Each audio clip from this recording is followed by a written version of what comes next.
Hi, welcome to Myers ASMR. How are you? Are you relaxed?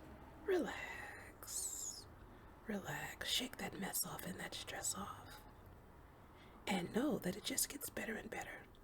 It just gets better and better. And that's how I feel about this meal right here. So I ordered some beef tacos from my local Mexican spot. And I have not been there before. I have not tasted a single morsel of this yet. But it looks fantastic, doesn't it? So let me go ahead and squeeze my lime because I love citrusy. Yes, I do. Let me taste this beef.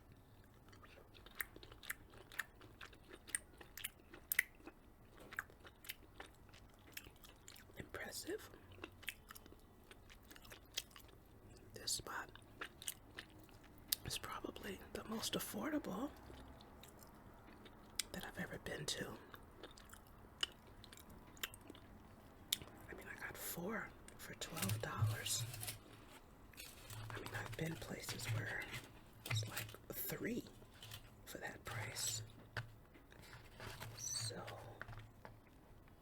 see, this is why I love Hood, because things tend to be cheaper.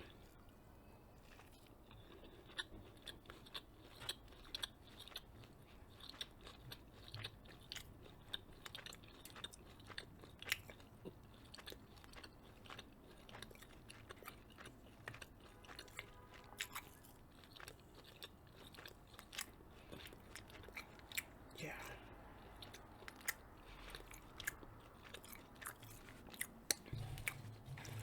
I'm afraid of these sauces.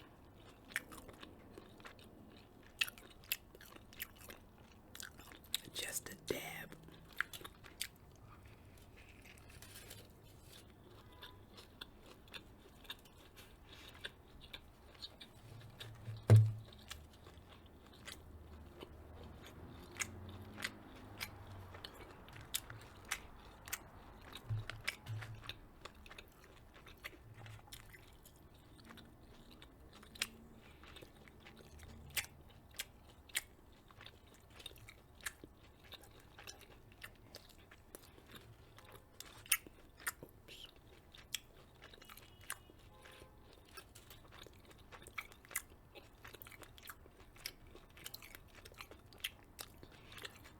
I didn't even taste that sauce, so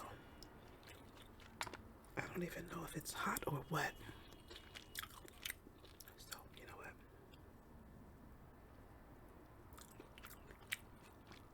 Oh, it is hot. Nope. I can't do that one.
those green and red sauces that they gave me were too freaking hot.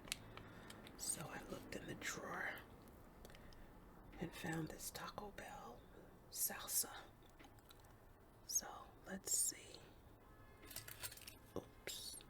I guess I should have shaken it up because it's all oily. I didn't even notice that. It's like just oil came out. Interesting. Alright, let's take a look. Well, that looks great, doesn't it? The funny thing, like those local taco Mexican places, they don't even have a mild sauce. That green sauce, I suppose, is supposed to be mild, but it's hot. And then that red sauce or that orange sauce is even hotter. So it's just hot to hotter. No, no in between. So let's go.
This out.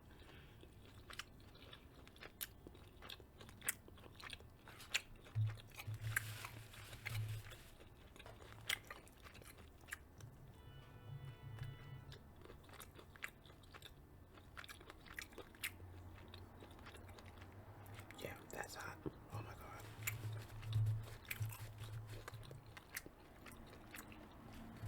I should have known better. Oh my God. What was my problem?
I'm glad they didn't double the rest of the tacos because I don't need all that.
This meat is kind of tough, so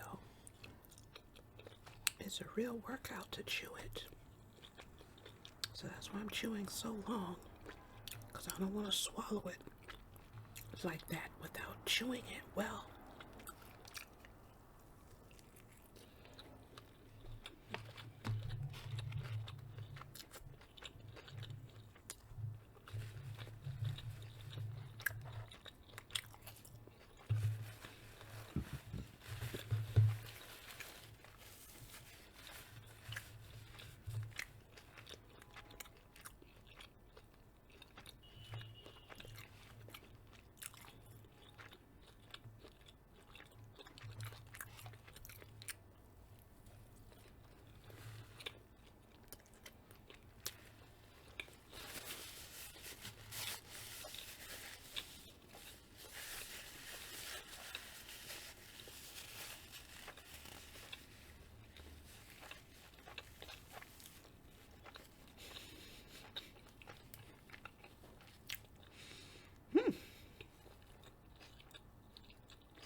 Ooh, chow, chow, chow, chow.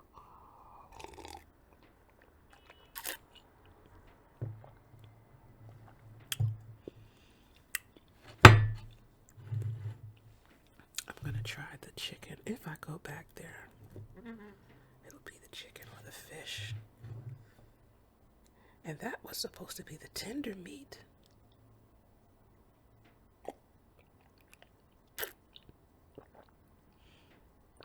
So that other one was probably real tough.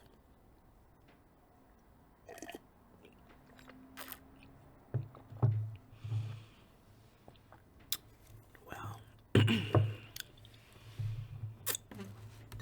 I need to see what's going on with Gatsby, because this story has heated up. I mean, Daisy done killed somebody. I mean, it was an accident, but I need to see what's gonna happen next.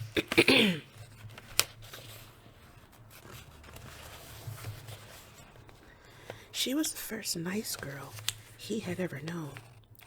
In various unrevealed capacities, he had come in contact with such people, but always with indiscernible barbed wire between. He found her excitingly desirable.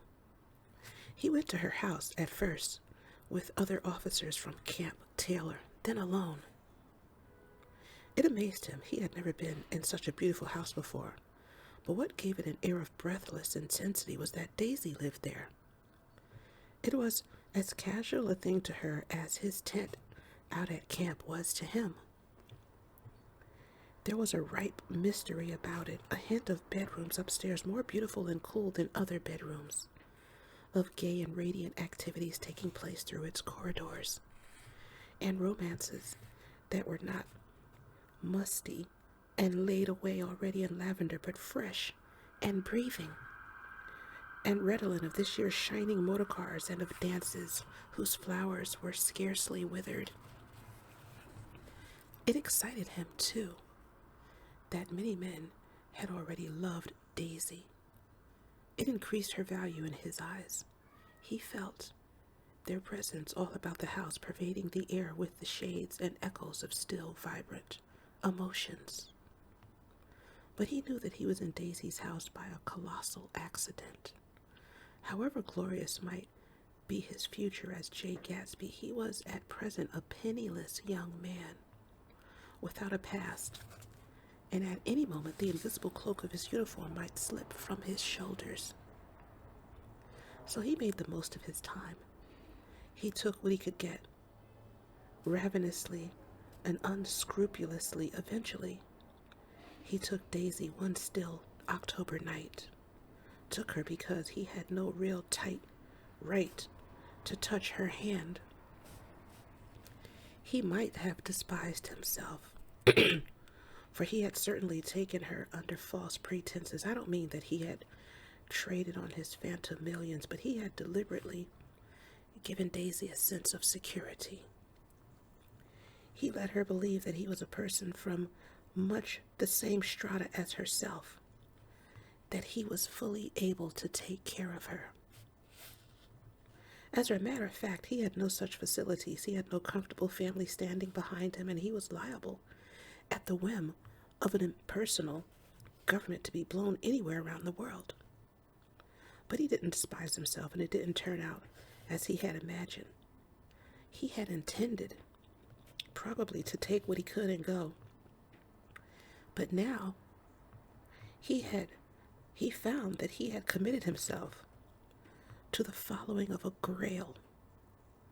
He knew that Daisy was extraordinary, but he didn't realize just how extraordinary a nice girl could be. She vanished into her rich house, into her rich, full life, leaving Gatsby nothing. He felt married to her, that was all. When they met again 2 days later, it was Gatsby who was breathless, who was somehow betrayed. Her porch was bright with the bought luxury of starshine. The wicker of the settee squeaked fashionably as she turned toward him, and he kissed her curious and lovely mouth. She had caught a cold. It made her voice huskier and more charming than ever, and Gatsby was overwhelmingly aware of the youth and mystery that wealth imprisons and preserves, of the freshness of many clothes, and of Daisy gleaming like silver, safe and proud above the hot struggles of the poor. I can't describe to you how surprised I was to find out I loved her, old sport. I even hoped for a while that she'd throw me over, but she didn't, because she was in love with me too. She thought I knew a lot because I knew different things from her. Well, there I was, way off my ambitions, getting deeper in love every minute. And all of a sudden, I didn't care. What was the use of doing great things if I could have a better time telling her what I was going to do? On the last afternoon before he went abroad, he sat with Daisy in his arms for a long, silent time. It was a cold fall day with fire in the room, and her cheeks flushed. Now and then she moved, and he changed his arm a little, and once he kissed her dark, shining hair. The afternoon had made them tranquil for a while, as if to give them a deep memory for the long parting the next day promised. They had never been closer in their month of love, nor communicated more profoundly one with another. Then when she brushed silent lips against his coat's shoulder, or when he touched the end of her finger gently as though she were asleep, he did extraordinarily well in the war. He was a captain before he went to the front, and following the Argonne battles, he got his majority in the command of the divisional machine guns. After the armistice, he tried frantically to get home, but some complication or misunderstanding sent him to Oxford instead. He was worried now. There was a quality of nervous despair in Daisy's letters. She didn't see why he couldn't come. She was feeling the pressure of the world outside, and she wanted to see him and feel his presence beside her, and he reassured that she was doing the right thing after all. For Daisy was young, and her artificial world was redolent of orchids and pleasant, cheerful snobbery and orchestras which set the rhythm of the year, summing up the sadness and suggestiveness of life in new tunes.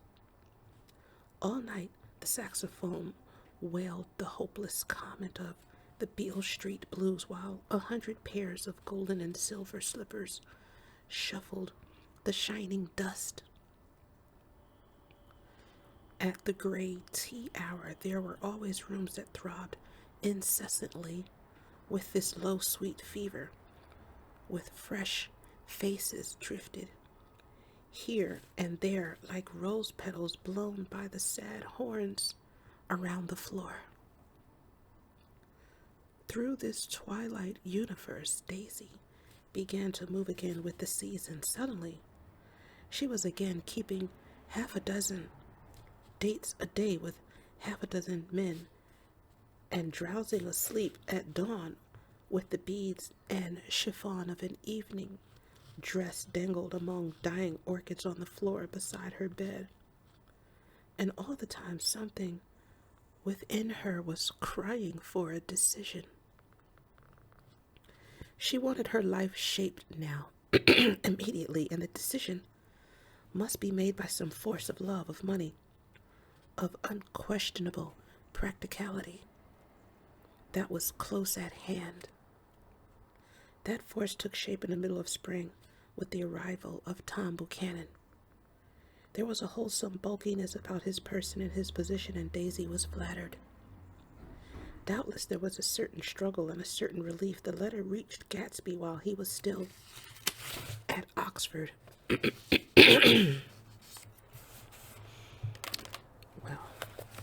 I think that's enough for right now.